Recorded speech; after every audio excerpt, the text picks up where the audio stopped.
Assalamualaikum warahmatullahi wabarakatuh.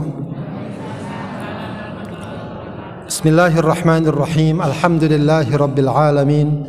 Nahmaduhu wa nasta'inuhu wa nastaghfiruh wa na'udzu billahi min shururi anfusina wa min sayyiati a'malina. May yahdihillahu fala mudhillalah wa may yudlil fala hadiyalah. Ashhadu an la ilaha illallah wahdahu la syarikalah wa ashhadu anna Muhammadan abduhu wa rasuluhu la nabiyya ba'dah. Allahumma fassalli wa sallim wa barik ala sayyidina wa habibina wa syafi'ina wa maulana Muhammadin wa ala alihi wa ashabihi wa man tabi'ahum bi ihsanin ila yaumiddin, amma ba'd. Para hadirin dan hadirat, Bapak Ibu sekalian, jamaah Majelis Ta'lim Masjid Raya JGC yang dimuliakan Allah Subhanahu wa taala. Alhamdulillah, di pagi hari yang barokah ini Allah pertemukan kita di majlis yang barokah, dalam majlis ilmu, dalam majlis zikir. Mudah-mudahan pertemuan kita diberkahi dan diridhai Allah Subhanahu wa taala. Amin ya rabbal alamin. Ya, Bapak Ibu sekalian yang dimuliakan Allah Subhanahu wa taala, saya minta maaf kalau terlambat hadir ya. Tadi ada sedikit masalah yang agak mendadak. Ya, mudah-mudahan Allah berikan kemudahan segala urusan kita. Amin ya rabbal alamin. Baik, Bapak Ibu sekalian yang dimuliakan Allah Subhanahu wa taala, kita sekarang berada di bulan apa sekarang kita, Bu? Di bulan Zulqa'dah ya. Zulqa'dah adalah bulan ke-11 dari tahun Hijriyah.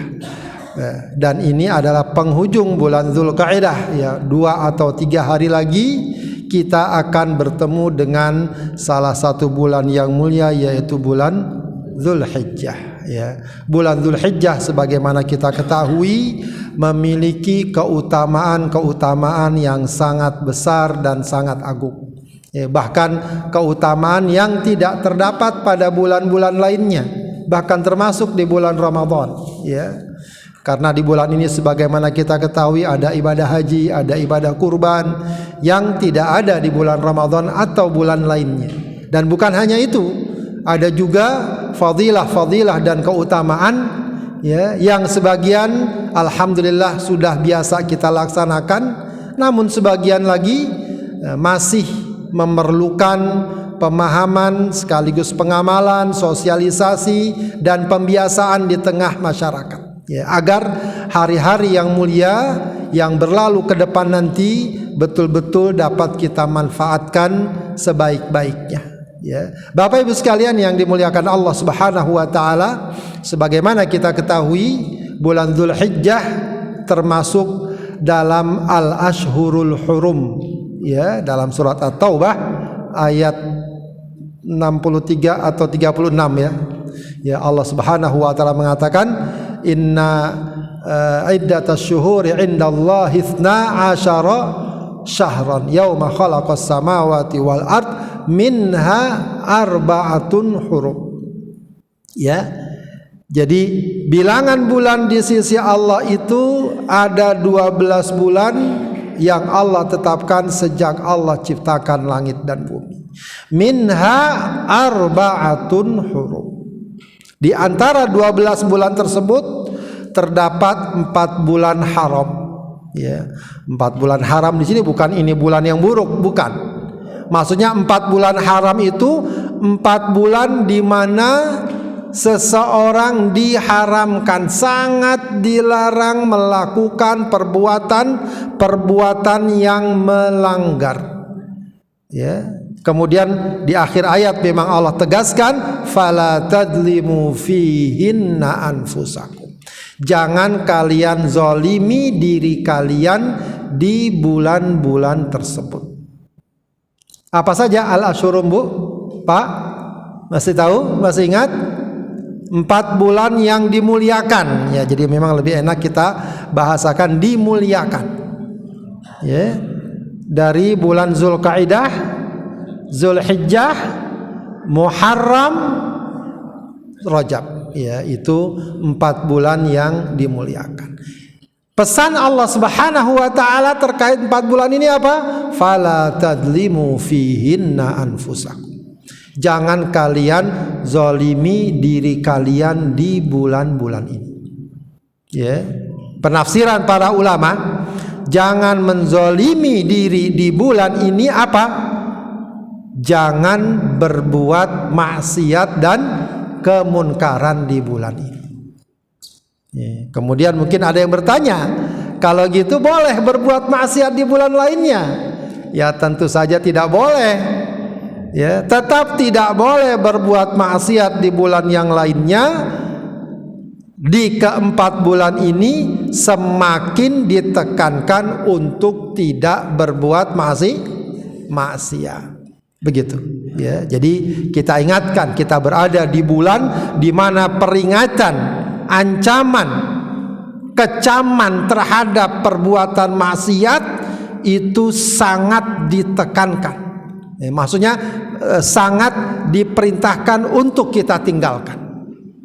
Sehingga kalau di bulan lainnya kita berusaha meninggalkan maksiat, di bulan-bulan ini kita lebih berusaha untuk meninggalkan maksiat. Ya. Sementara itu di bulan Dzulhijjah bukan hanya itu penekanannya. Ya. Penekanannya selain kita sangat ditekankan untuk meninggalkan kemaksiatan, kita pun sangat ditekankan untuk menghidupkan hari-hari di bulan Dzulhijjah, khususnya 10 hari pertama ditambah 3 hari kemudian, dengan sebanyak mungkin, dengan semaksimal mungkin ibadah dan ketaatan. Ya. Jadi kalau boleh kita ibaratkan, ibu-ibu sekalian, bapak-bapak sekalian, ya, kita ini ibarat akan memasuki waktu yang mulia. Ya. Meskipun kadang-kadang agak sedikit berbeda penyikapannya, sebab nanti ada tempat yang mulia, ya, yaitu tanah haram, lebih lagi Masjidil Haram. Orang kalau masuk Masjidil Haram, ada nggak yang kepikiran untuk berbuat maksiat? Nggak ada. Kepikiran aja nggak ada, apalagi berbuat. Ya, meskipun kalau hatinya rusak ada juga yang melakukannya. Ya, ada nggak jamaah haji umroh yang kehilangan dompetnya, kecopetan? Ada nggak? Ada yang kecopetan. Berarti ada copetnya nggak? Ah, itu orang udah rusak banget lah ya. Di depan Ka'bah dia nyopet. Ya. Tapi itu katakanlah ya pengecualian. Tapi secara umum orang yang benar masuk Masjidil Haram tidak terpikir untuk berbuat maksiat. Yang dia pikirkan bagaimana memanfaatkan kesempatan beradanya dia di Masjidil Haram untuk berbuat amal ibadah sebaik-baiknya dan sebanyak-banyak. Nah, kurang lebih Bapak Ibu sekalian, ya, kita masuk hari-hari pertama bulan Dzulhijjah mestinya ada kesadaran demikian. Kita masuk hari-hari di mana di satu sisi Allah sangat peringatkan kita, ya, jangan coba-coba berbuat kemungkaran dan kemaksiatan. Sementara di sisi lain Allah dan Rasul-Nya ingatkan kita untuk semaksimal mungkin, sebanyak mungkin menghidupkan ibadah dan ketaatan kepada Allah. Gitu, ya. Ini yang kesadaran ini yang harus kita hadirkan. Kenapa? Karena memang hari-hari ini mendapatkan kedudukan yang mulia. Ya, meskipun mungkin di tengah masyarakat masih belum tampak adanya semacam apa istilahnya apresiasi atau penyambutan. Ya, yang semestinya beda kalau bulan Ramadan ya Bu. Kalau bulan Ramadan biasanya jangankan mau Ramadan, sebulan mau Ramadan udah kelihatan, udah kerasa. Ya, paling enggak iklannya udah beda. Kalau mau Ramadan bisa iklannya apa? Sirup, sarung, biskuit, apalagi lah ya. Makin dekat makin kerasa. Orang-orang makin bersiap. Nah itu Ramadan, itu alhamdulillah semestinya hal yang sama juga terjadi pada hari ini. Semestinya, meskipun kalau kita saksikan belum, tapi paling tidak kita hadirkan dulu kesadaran itu, bahwa ini juga hari yang mulia. Bahkan seperti kita katakan tadi, di sisi tertentu memiliki keistimewaan tersendiri yang tidak ada pada bulan lainnya, bahkan termasuk di bulan Ramadan. Ya. Di satu sisi Allah Subhanahu wa taala bersumpah dengan hari-hari yang mulia ini, yaitu 10 hari pertama bulan Dzulhijjah. Di surat apa, Bu? Siapa yang tahu? Insya Allah hafal, cuma kadang-kadang kita belum paham, ya, atau belum sampai informasinya. Bersumpah dengan 10 hari yang mulia ini. Di surat apa? Surat Al-Fajr.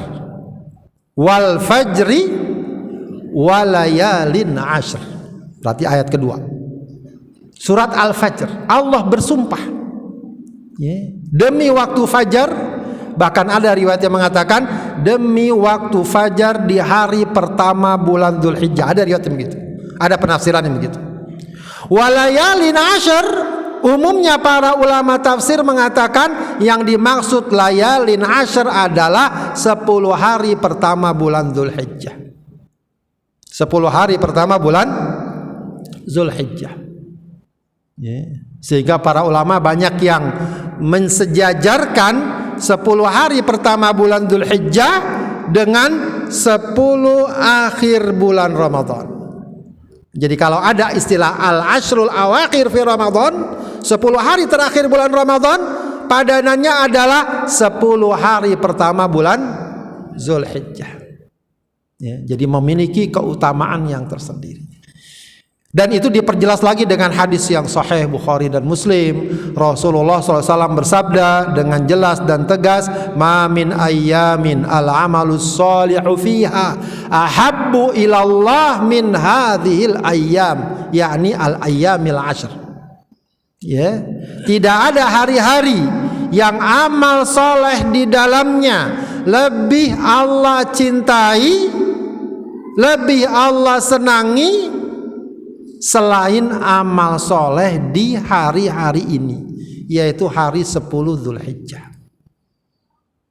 Bahkan seorang sahabat bertanya, apakah termasuk jihad juga ya Rasulullah?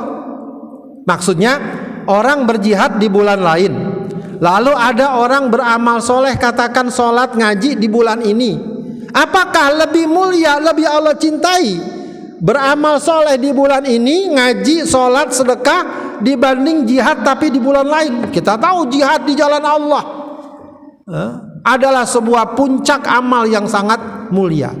Kata Rasulullah, termasuk jihad juga. Ya, kalau kamu melakukan amal selain jihad di bulan ini, ya, dibanding jihad di bulan lain, lebih Allah cintai amal di bulan ini. Kecuali kata Rasulullah, ada orang yang berjihad dengan harta dan dirinya, hartanya habis, dirinya syahid di jalan Allah. Nah, itu baru tinggi kedudukan. Ya. Jadi itu semua menggambarkan betapa fadilah dan keutamaan hari ini sangat luar biasa. Gitu ya. Yang seharusnya ya kita ini sebagai umat Islam menyambutnya, mempersiapkan diri untuk ya memperbanyak ibadah, amal soleh, ketaatan yang banyak. Amal solehnya apa saja? Secara umum berdasarkan hadis apa saja, baik berkaitan dengan hak Allah, sholat, terutama tentu sholat fardu, qiyamul lail, sholat sunnah, sholat duha, sholat witir, sholat qobliyah, ba'diyah, dan seterusnya. Begitu ya, sodakoh, tilawatul Quran, dan seterusnya. Dan juga amal-amal yang berkaitan dengan hak manusia, bersilaturahim, berbagi, berkata yang baik, menolong orang, memudahkan urusan orang, dan seterusnya, dan seterusnya. Maka semua amal soleh itu menjadi ahabbu ilallah, amal soleh yang paling Allah cintai. Jadi ngaji kita di bulan lainnya, sekarang nih kita bulan Dzulhijjah ngaji, 1 juz sehari. Nanti di bulan Dzulqa'dah, nanti di awal Dzulhijjah kita ngaji 1 juz sehari.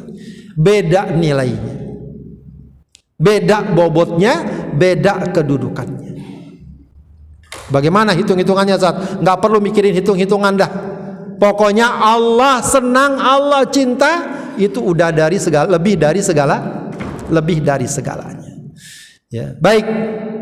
Tetapi ada amal-amal khusus yang secara khusus diingatkan, dianjurkan untuk kita lakukan. Jadi tadi amalnya umum apa saja?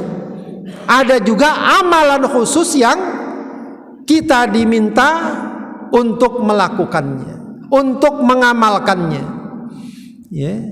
Dan Bapak Ibu sekalian, kalau kita diminta untuk mengamalkannya, ya, jangan kemudian kita merasa aduh berat, aduh ini. Ya. Yang harus kita sadari, ketika Allah dan Rasulnya meminta kita melakukan sesuatu, ya, mengerjakan amal sesuatu, maka pastikan bahwa ya, kebaikan dari semua itu tak lain kembalinya kepada kita, baik di dunia apalagi di akhirat.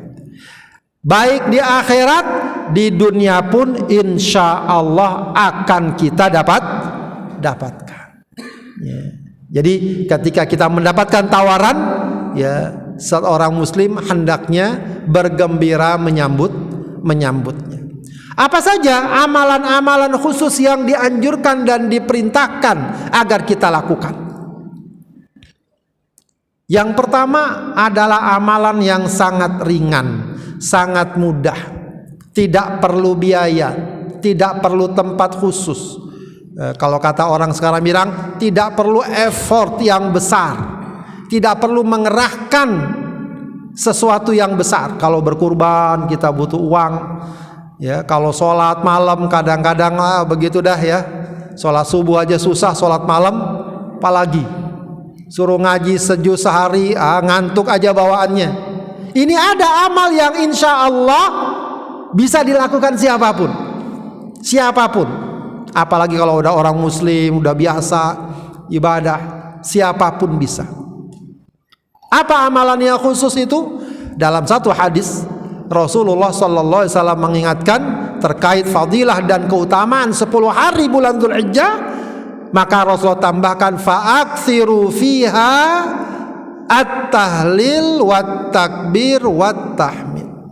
Perbanyak di hari-hari ini membaca tahlil, takbir dan tahmid.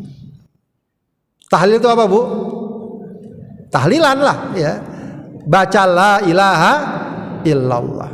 Atau dengan sederhana, kalau kita bilang begitu kadang-kadang orang nggak langsung paham. Akan cepat paham kalau bilang apa? Baca takbiran. Ya, jadi di bulan Dzulhijjah ini yang harus kita pahami, sunnah takbiran bukan cuma malam Idul Adha seperti Idul Fitri. Ya. Sunnah takbirannya justru dari sejak 1 Dzulhijjah. Sampai kapan? Sampai tanggal 13 hari tasyrik. Sampai tanggal 13 hari tasyrik. Ya. Bahkan itu diisyaratkan dalam Al-Quran surat Al-Hajj, wa yadhkurus mallahi fi ayyamin ma'lumat. Ya. Mereka menyebut nama Allah pada hari-hari yang telah dikenal. Apa hari yang telah dikenal? Yaitu 10 hari Dzulhijjah. Ada yang mengatakan hari Arafah, ada yang mengatakan hari tasyrik. Ya. Jadi memang hari-hari ini Ibu sekalian, dari hari pertama Dzulhijjah sampai 13 Dzulhijjah itu saking istimewanya, itu masing-masing punya nama. Masing-masing punya nama. Jadi dari tanggal 1 sampai tanggal 10 tadi disebut Asyru Dzulhijjah. Tanggal 8 Dzulhijjah disebut apa? Hari Tarwiyah. Tanggal 9 Dzulhijjah disebut hari Arafah. Tanggal 10 Dzulhijjah disebut Idul Adha, ya, disebut Yaumun Nahar. Tanggal 11, 12, 13 disebut hari tasyrik. Jadi semua ini ada nama-namanya. Ya, saking ini istimewa hari-hari ini. Maka di antara perkara yang sangat dianjurkan untuk kita perbanyak adalah memperbanyak takbiran. Memperbanyak takbiran. Nah, para ulama menyebutkan takbiran di hari-hari ini ada dua macam. Ya, pertama disebut takbir apa? Mutlak. Takbir mutlak itu dibaca kapan saja, di mana saja, tanpa terikat tempat, waktu, bahkan jumlah. Mau baca berapa, 2 kali, 10 kali, 20 kali, nggak apa-apa. Ya, tentu tadi dikecualikan di tempat-tempat kotor ya, di WC dan lain sebagainya. Kita bisa baca di rumah, kita bisa baca sambil jalan, sambil naik kereta, sambil antri, ibu-ibu sambil goreng tempe, sambil ngomong anak, baca aja Allahu Akbar, Allahu Akbar, Allahu Akbar, la ilaha illallah, wallahu akbar, Allahu Akbar walillahil hamd. Wah, itu kalau seandainya masyarakat menghidupkan apa namanya sunnah ini, ya 13 hari kita takbiran, luar biasa, ya. Ya, jadi bukan cuma malam takbirannya saja. Ya. Nah, ini penting sunnah ini kita hidupkan. Ya, di satu sisi dia adalah sunnah, di sisi lain ini kalau para ulama sering menyebutnya namanya sunan mansiyah, sunnah-sunnah yang terlupakan, yang banyak orang nggak amalkan, sehingga kalau ada yang mengamalkan akan dibilang, ngapain takbiran hari gini gitu. Kenapa? Karena belum dikenal dan diketahui. Kenapa belum diketahui? Banyak yang tidak mengamalkan. Maka setidaknya ibu sekalian, paling enggak di rumah-rumah kita hidupkan, di rumah anak-anak kita hidupkan, yuk takbiran yuk, Allahu Akbar, Allahu Akbar, Allahu Akbar, la ilaha illallah, wallahu akbar, Allahu Akbar walillahil hamd. Jadi diriwayatkan Umar bin Khattab, Abu Hurairah suatu kali di Mina takbir dia di jalanan. Lalu yang di tenda, yang di pasar, yang di masjid ikut bertakbir semua. Itu ada riwayatnya. Ya. Itu namanya takbir mutlak. Ya. Ada lagi nanti disebut takbir mutlak diawali dari sejak tanggal 1 sampai tanggal 13. Itu takbir mutlak. Ada lagi nanti takbir muqayyad. Takbir muqayyad ini sunnahnya pada waktu tertentu. Kapan? Sehabis sholat fardu, sebelum zikir sholat. Itu di beberapa masjid kadang-kadang suka ada dibaca, bagus itu. Biasanya ada beberapa masjid sehabis sholat imamnya baca sehingga jamaah tahu. Ya, baca yang keras, Allahu Akbar, Allahu Akbar, Allahu Akbar, la ilaha illallah, wallahu akbar, Allahu Akbar walillahil hamd. Ya, kapan itu bacanya? Ada dua pendapat, ya, yang cukup bagus, cukup kuat adalah dari sejak sholat subuh tanggal 9 Zulhijjah sampai sholat asar tanggal 13 Dzul akhir hari tasyrik. Jadi 4 hari. Ada yang mengatakan dari tanggal 10 Zulhijjah sholat subuh, hari Idul Adha. Ada yang mengatakan demikian. Ya, jadi habis sholat, Assalamualaikum warahmatullah, Assalamualaikum warahmatullah. Sebelum kita membaca zikir sholat, kita baca takbir tadi, Allahu Akbar, Allahu Akbar, Allahu Akbar, la ilaha illallah, Allahu Akbar, Allahu Akbar walillahil hamd. Ini disebutkan dalam beberapa kitab para ulama yang mu'tabar. Ya, jadi itu termasuk sunnah yang diajarkan dan agar kita hidupkan di 10 hari pertama Zulhijjah. Ya. Saya dulu waktu tinggal di Saudi itu sebagian masyarakat ada menghidupkan itu. Jadi di jalan-jalan suka kedengaran meskipun nggak keras suaranya, tapi suka kedengaran. Bahkan ada mobil keliling yang mengingatkan, ayo takbir, baca Allahu Akbar, Allahu Akbar dan seterusnya. Nah, itu bagus ya kalau kita ada semacam upaya untuk menghidupkan sunnah tersebut. Itu namanya sunnah takbir di 10 hari pertama bulan Dzulhijjah. Kemudian sunnah berikutnya, dan ini alhamdulillah sudah umumnya banyak dilakukan, yaitu sunnah puasa. Ya, sunnah puasa khususnya tentu puasa Arafah. Ya, Rasulullah sudah jelaskan dengan jelas, wasiyamu yaumi Arafah ahtasibu 'ala Allah an yukaffira as-sanatil madiyah as-sanatil lati qablaha was-sanatil lati ba'daha. Ya, puasa Arafah aku berharap kepada Allah dapat menghapus dosa setahun sebelumnya dan setahun sesudahnya. Maka ini jangan sampai ketinggalan. Bahkan kita hidupkan lagi anak-anak kita, keluarga kita, upayakan bisa sahur bersama, buka bersama. Syukur-syukur juga kalau mungkin kita komunitas masjid, komunitas masyarakat, mungkin kalau bisa kita buka bersamalah biar semuanya pada ikut berpuasa. Kita ingatkan ya agar suasana juga seperti suasana Ramadan, semuanya berpuasa.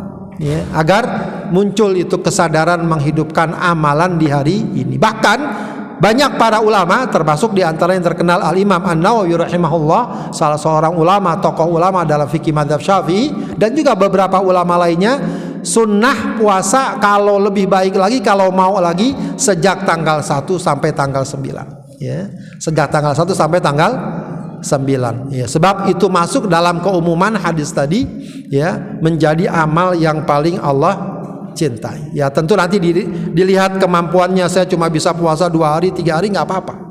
Ya, cuma jangan sampai puasa tanggal 1, tanggal 2, tanggal 5, tanggal 6, tanggal 9-nya enggak. Ya, itu namanya yang utama malah enggak.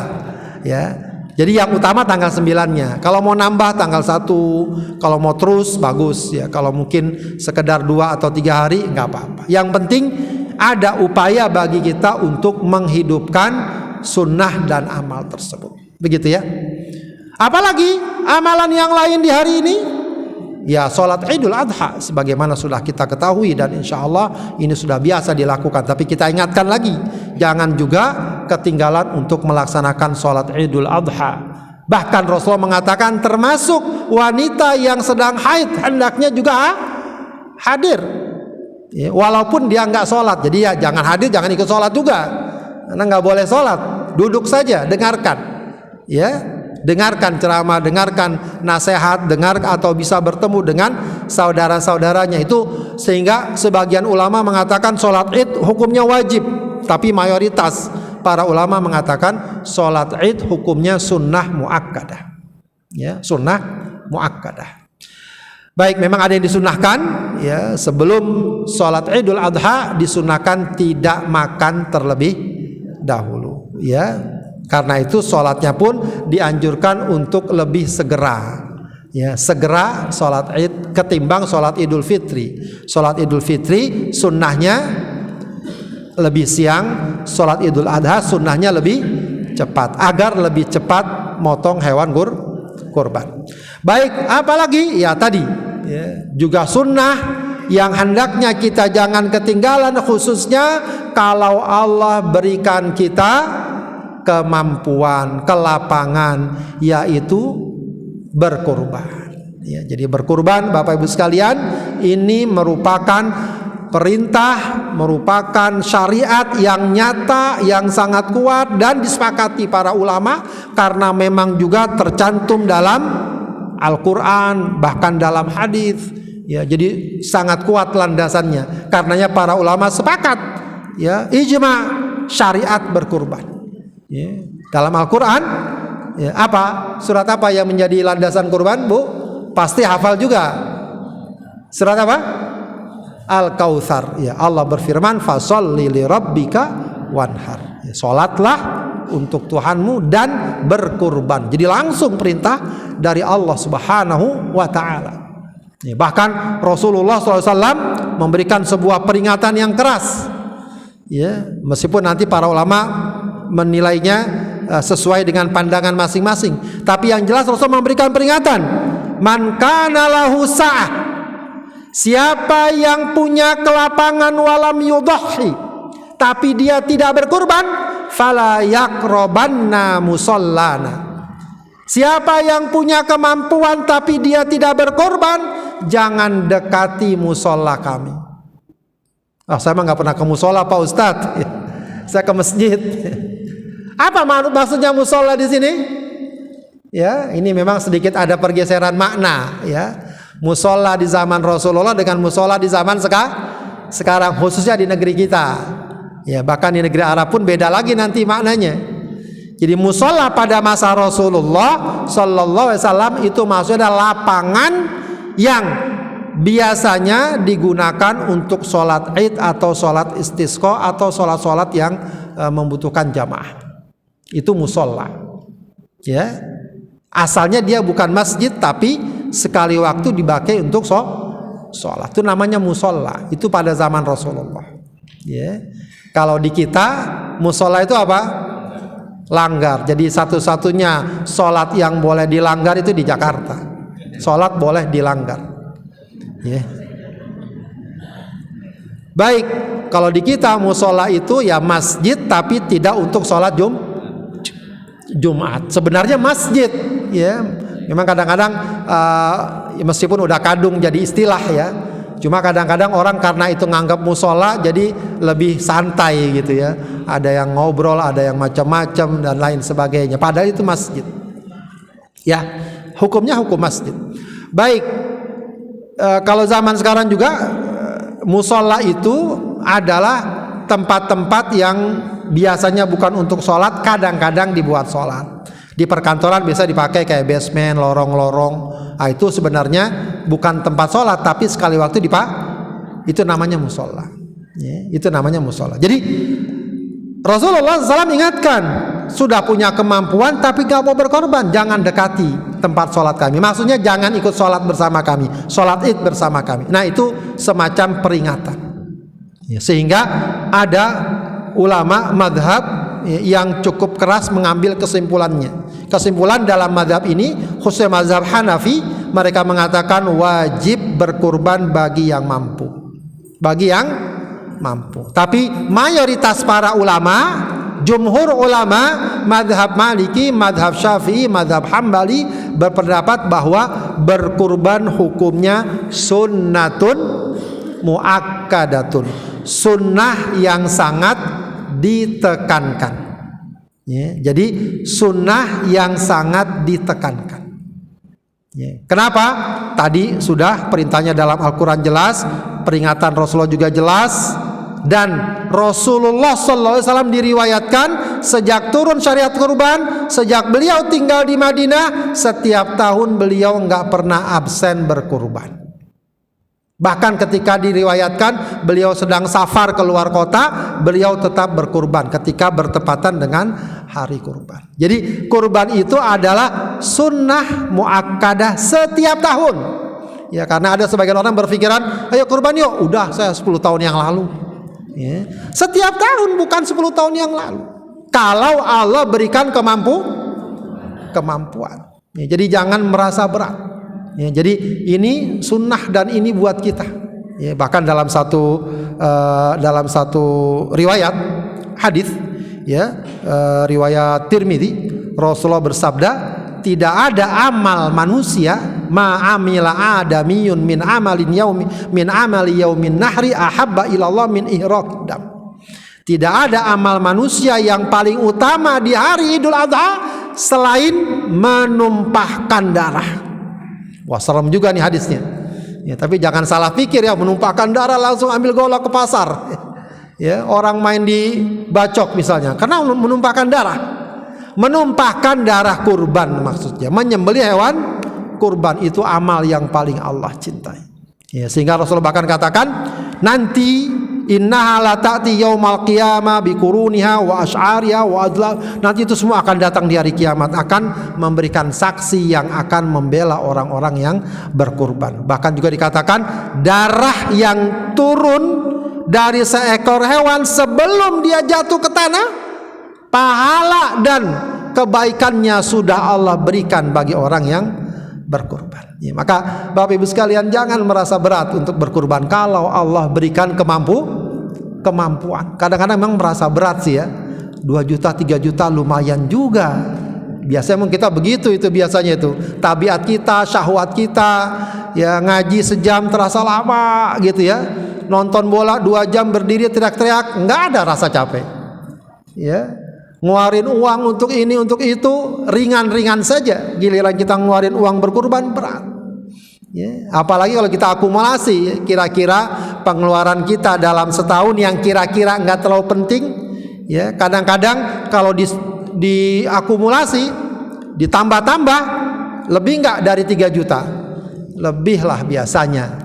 Apalagi kalau udah yang punya hobi-hobi nih ya, bapak-bapak hobinya goes, beli sepeda ganti 5 juta, 10 juta, ringan saja. Ada yang hobinya mancing, beli alat pancing. Berapa Pak alat pancingnya? Wah mahal nih Pak, begitu ya. Mama juga hobinya banyak tuh biasanya. Kuliner biasanya emak-emak kuliner kesana kemari. Ya sekali jajan 500.000. Ya kalau dihitung-hitung ada tuh 5 juta lebih.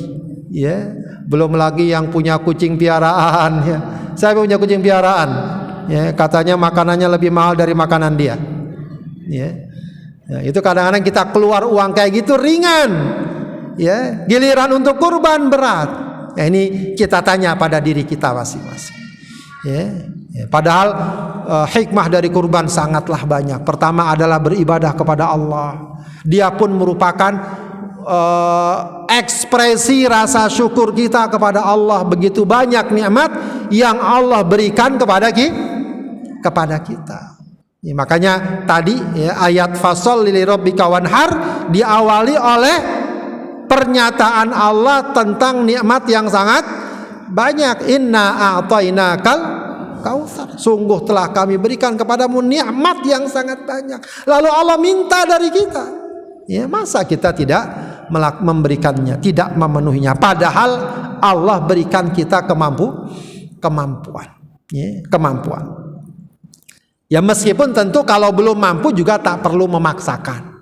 Apalagi kalau sampai ya, dengan cara yang haram. Oh, lagi butuh buat korban nih, lalu pakai uang haram, menipu orang, ya, dan lain sebagainya. Itu tentu tidak boleh. Ya, sebab itu bukan kewajiban. Kewajiban pun nggak boleh dengan cara yang haram, apalagi yang sunnah. Ya itu tetap masing-masing menempatkan diri sebaik-baiknya. Maka Bapak Ibu sekalian yang dimuliakan Allah Subhanahu wa taala, ya, ketika Allah berikan kita kemudahan, ketika Allah berikan kita kemampuan, jangan lupa untuk berkorban. Cukup berkorban 1 ekor hewan untuk 1 rumah. Ya, itu salah satu syiar Rasulullah Sallallahu Alaihi Wasallam. Ya, 1 rumah 1 hewan kurban. Ya, jadi kalaupun mau melakukan nggak apa-apa. Ya, misalnya 1 rumah ada yang bapaknya, ibunya, anaknya berkurban, nggak apa-apa. Tapi 1 hewan sudah cukup. Itu bisa mewakili ya orang yang berkurban dan keluarga di rumah tersebut. Ya, itu sudah cukup. Yang penting tentu saja hewannya pun harus memenuhi kriteria sah. Ya, jangan yang penting kurban ya ternyata hewannya tidak sah. Oh, ini murah nih, kebetulan dapat hewan yang murah. Rupanya tidak memenuhi standar sah, makanya dijual murah. Misalnya hewannya belum mencapai usia standar. Nah, itu penting Bu kalau beli hewan ya, atau panitia. Kalau dapat amanah jadi panitia, perhatikan tuh hewannya. Jangan main beli aja, wah ini murah nih, mantap nih, untungnya banyak. Pikirannya udah untung aja. Ya, jangan mikirin untung. Ya, pikirin sahnya apa tidak. Ya, sahnya apa tidak. Apalagi itu amanah. Ya. Apa sahnya? Dia harus memenuhi standar usia. Ya. Kalau sapi berapa usia standarnya? 2 tahun. Sapi 2 tahun. Kalau kambing kacang, kambing Jawa tuh berapa standarnya? 1 tahun. Bahkan ada yang bilang 2 tahun. Ya, 1 sampai 2 tahun. Minimal 1 tahun. Jadi kalau sampai ada kambing usia kambing Jawa itu di bawah usia 1 tahun, walau dia gemuk, nggak sah. Tidak, atau minimal kupak ya, giginya sudah ganti, gigi seri udah ganti gigi asli. Ya, tanya sama tukangnya, bang udah kupak belum atau udah 1 tahun belum? Kalau belum jangan beli. Kecuali domba lebih diperingan minimal 6 bulan, minimal 6 bulan. Oke, sudah masuk syarat usianya, perhatikan syarat kesehatannya. Tidak boleh ada 4 cacat utama yang Rasulullah sebutkan. Rasulullah sebutkan tidak boleh, tidak sah kurban kalau ada 4 cacat. Pertama apa? Matanya picek. Apa picek tuh ya? Sebelah matanya rusak, buta atau rusak. Apalagi dua-duanya. apalagi dua-duanya. Ya. Ada orang yang mungkin kambing kayak gitu dijual murah, jangan mau. Kemarin ada yang ngasih ke saya kambing atau hewan sapi pincang, saya bilang nggak sah itu. Ya, sapi pincang nggak boleh, sebab Rasulullah bilang wal arja al bayyin arajuha. Termasuk yang nggak sah adalah hewan yang pincang, yang jelas pincangnya. Ya, ini menunjukkan apa? Kurban ini ibadah, bukan sekedar bagi daging. Kalau bagi daging beli aja di pasar kasih orang. Tapi ini ibadah. Ya. Kalau sekedar bagi daging nggak ada masalah, picek sama pincang. Emangnya kalau udah dijadi gulai, jadi semur, kelihatan tuh kaki yang pincang apa enggak? Kan nggak kelihatan. Tapi tetap tidak sah. Ya, tidak sah. Kemudian hewan yang sakit juga penting, ya sekarang juga banyak penyakit hewan, ya maka biasanya lembaga-lembaga apa, dinas-dinas apa tuh ya, peternakan apa itu punya sertifikasi atau apa begitu untuk memastikan hewannya sehat, tidak terkena sakit, atau bisa kita pelajari ciri-ciri hewan yang sakit misalnya, itu penting juga. Dan yang terakhir, jangan sampai hewannya terlalu tua, terlalu kurus. Nah itu yang nggak boleh. Nah itu perhatikan agar berkurban kita betul-betul memenuhi kriteria yang dibenarkan. Bapak Ibu sekalian yang dimuliakan Allah Subhanahu wa taala, tentu satu lagi ibadah yang paling utama, dan ya mungkin di sini ada tapi sebagian besar sudah berangkat, yaitu melaksanakan ibadah haji. Ini juga ibadah yang sangat utama. Alhamdulillah saudara-saudara kita sebagian, mungkin kerabat kita, ada yang sekarang sedang mendapatkan karunia Allah yang sangat besar, dapat melaksanakan ibadah haji. Kita insya Allah masih berharap dan terus berharap suatu saat dapat berkesempatan melaksanakan ibadah haji. Ya, insya Allah kalau niat kuat, azam kuat, akan Allah carikan jalan keluarnya. Jadi jangan terlalu putus asa. Oh, saya mah gaji segini, gimana mau pergi haji? Ya, tidak selalu yang pergi haji orang yang punya duit banyak. Ya, bisa aja dengan berbagai macam cara Allah takdirkan. Ya, jadi ada kisah yang dimuat di media. Ya, ada seorang tua ya di Afrika, lalu ada orang datang yang mungkin peneliti apa, bawa drone itu pesawat kecil yang sekarang pakai remote itu, yang bisa naik turun terbang tuh, ya. Dia datang ke desa, ya, orang tua itu lihat, ya, orangnya sederhana, ya, pokoknya bersahaja lah, ya, miskin begitu. Dilihat itu drone, ya, takjub dia, oh ada benda yang bisa kayak pesawat begitu kan. Ya, tapi karena keimanannya yang kuat, yang dia pikirkan apa? Dia berkomentar, dia ambil barang tersebut, seandainya barang ini bisa membawa saya ke Mekah untuk beribadah haji. Jadi saking besarnya keinginan untuk ibadah. Tapi ya tentu saja dengan kemampuan uang finansial bagi dia terasa jauh. Rupanya ketika dia begitu dipoto, sekarang kan zamannya viral, difoto, dikasih caption, ya, dikisahkan bagaimana orang tua tersebut sangat terpesona dengan drone tersebut dan komentar dia yang ingin melaksanakan ibadah haji. Ya, rupanya viral sampai internasional, mungkin terbaca oleh pihak kerajaan atau petinggi atau pejabat di Arab Saudi. Ada yang tergugah hatinya, dicari orang tersebut, lalu dia diberikan kesempatan beribadah haji gratis. Ya. Jadi begitu Bu, ya Bapak sekalian, kalau sudah Allah Subhanahu wa taala jadikan jalan. Jadi kalau lihat drone sekarang Bu, boleh juga tuh dicoba. Entah siapa yang mau foto ya. Udah dicoba, ternyata nggak ada yang peduli, ya nasib juga lah ya. Paling nggak ada kemauan, ada keinginan, ada azam. Ya, kalau sudah ada azam dan akhirnya tidak terlaksana, setidaknya dapat pahala niat, pahala azam tadi. Ya, kata Rasulullah, man hamma bi hasanatin falam ya'malha katabahallahu indahu hasanatan kamilah. Siapa yang sudah ingin berbuat satu kebaikan namun tidak dapat terlaksana, akan Allah catat satu kebaikan sempurna. Jadi tetap tidak sia-sia. Ya, maka tentu saja kita mohon kepada Allah, semoga yang melaksanakan ibadah haji mendapatkan haji yang mabrur, diberikan keselamatan dan kemudahan hingga kembali, dan kita yang belum melaksanakannya, semoga Allah berikan kemudahan dan kesempatan dapat melaksanakan ibadah haji. Baik Bapak Ibu sekalian, itu yang dapat saya sampaikan. Mohon maaf kalau ada kekurangan. Ya, kalau ada pertanyaan atau apa silahkan. Dari saya cukup sekian dahulu. Assalamualaikum warahmatullahi wabarakatuh.